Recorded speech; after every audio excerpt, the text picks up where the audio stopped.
afternoon from the garden. It's the first day of spring, and I thought today would be a great day to talk about the differences and pros and cons of growing in a raised bed garden versus an in-ground garden.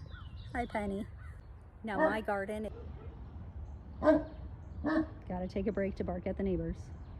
So I've almost exclusively grown in raised beds for the past 4 years, but this year we're growing potatoes in the ground, which is something I've never tried before. And what I've loved the most about growing in a raised bed is that I have a lot more control over the soil quality.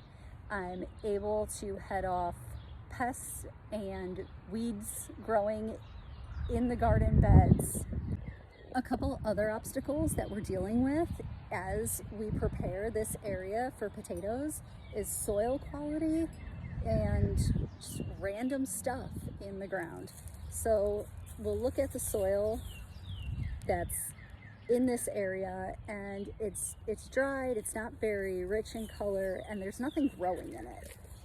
Also, we are finding so many rocks, and we've had to take a lot of time pulling these rocks out of the ground, and then we've got to find a place to put them. It's a nice sunbathing spot for Penny though. Alternatively, let me show you what our raised bed soil looks like.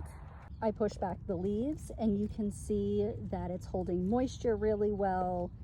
It's a very dark, rich color. I even saw a couple worms in here before I started filming. Now the trade-off to that comes at a monetary cost. When you're building a raised bed, of course, you're gonna have to buy the structure that you're making the raised bed out of, whether that is metal beds like I use or wood beds, whatever the material are, you still have to pay for it.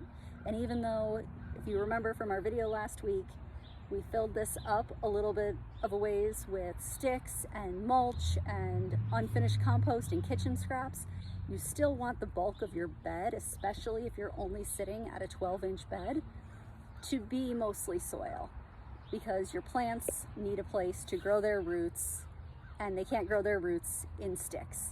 And if you're building everything all at once, you can get a bulk purchase of soil. But if you're doing individual beds and taking things slow, that cost is going to be a little bit higher. Now, when it comes to the cost of setting up an in-ground bed, there isn't much there. Now, we're going to put the fencing that used to keep Snoopy out of the garden around this area so that Penny and Grayson don't trample on our potatoes. But we're not buying bags upon bags of soil to get this area of the garden growing, where Penny doesn't care where we grow our food as long as she can